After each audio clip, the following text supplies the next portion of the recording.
신문 이야기 돌직구쇼에 오신 여러분 반갑습니다. 저는 신문 읽어주는 남자 김지희입니다. 오늘 삼성전자의 이재용 부회장이 법정에서 처음으로 입을 엽니다.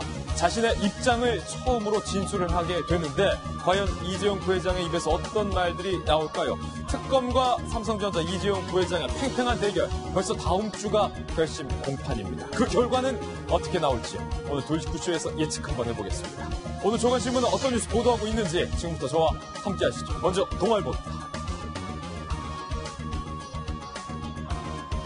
동아일보 정치면의 사진 기사부터 하나 소개해드리죠. 와이셔츠 차림으로 오대산을 등반하고 있는 대통령의 휴가 모습 함께하고 있습니다.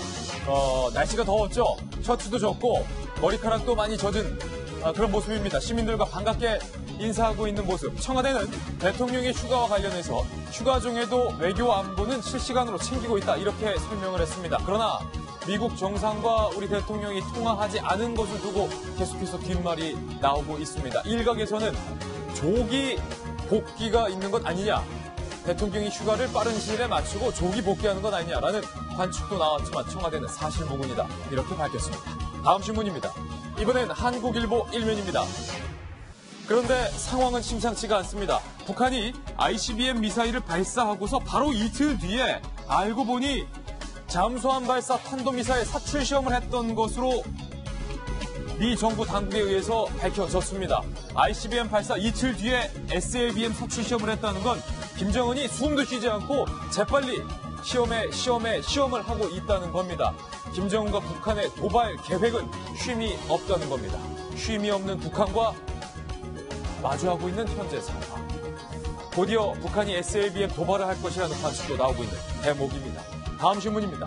이번엔 조선일보입니다. 문재인 대통령이 사드 4기에 대해서 조기 배치하라라고 지시를 했는데, 그런데 막상 국방부나 정부 당국이 사드를 조기 배치하는 움직임이 보이지 않고 있다는 지적도 나오고 있는데요. 그 이유 중에 하나가 될 것 같습니다. 민주당의 강경파들이 반발을 하고 있는 것 때문입니다. 부글부글 끓고 있다는 거예요. 대통령이 지시라 대놓고 말은 못하지만 왜 사드 입장을 이렇게 손바닥 뒤집듯이 하루아침에 바꿨는지 여당 강경파들이 부글부글 끓고 있다는 기사도 보도되고 있습니다. 이것 때문에 대통령이 지시한 사드 4기 조기 배치가 바로 이루어지지 않고 있는 것인지 이 점은 좀 살펴봐야 될 것 같습니다. 다음 신문입니다. 이번엔 경향신문입니다. 경향신문 정치면입니다. 벌써 내년 지방선거 얘기가 나오고 있습니다. 지방선거 때는 선수들은 얼마 시간이 안 남은 셈이죠. 그런데 내년 지방선거 이름하여 별들의 전쟁이다. 그림 한번 보시죠. 서울시장 자리만 두고도요, 안철수 전 대표가 나와야 한다느니, 박원순 시장이 3선에 도전한다느니, 유승민 전 후보가 나와야 한다, 황교안 전 총리가 나와야 한다, 추미애, 홍준표 차출설까지 얘기가 나오고 있습니다. 이분들 다 나오면 정말 별들의 전쟁이겠군요. 볼만하겠습니다. 내년 지방선거 과연 어떤 후보들, 어떤 선수들이 뛸지 잠시 후 예측해 보겠습니다. 다음 신문입니다. 이번에 한겨레 신문인데요. 돌리면 나옵니다.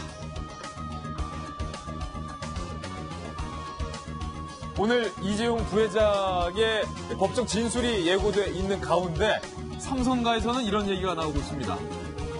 이건희 회장이 휠체어를 타고 병실의 복도를 오간다. 이 전언이 사실이라면 이건희 회장이 상당히 건강을 빨리 회복하고 있다는 건데, 과연 이건희 회장의 건강 상태는 어떨지 잠시 후 얘기 나눠보겠습니다. 다음 신문입니다. 이번에 서울신문입니다. 자유한국당 홍준표 대표가 이런 얘기를 해서 논란입니다. 첩은 뿐.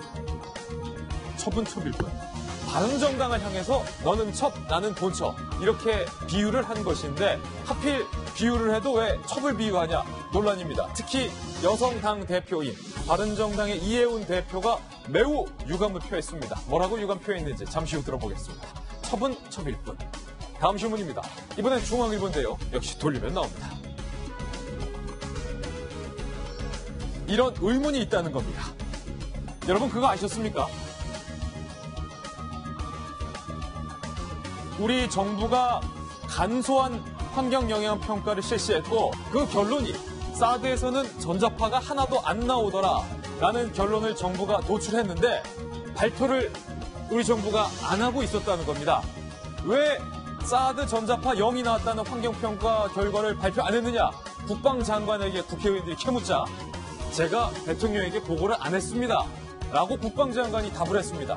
정말 송영무 국방장관이 대통령에게 보고를 안 한 건지, 대통령의 심기와 다를 것을 우려해서 보고를 숨긴 건지, 이것이 미스테리로 남고 있습니다. 기회 되면 이 얘기도 좀 해봐야 되는데 말입니다.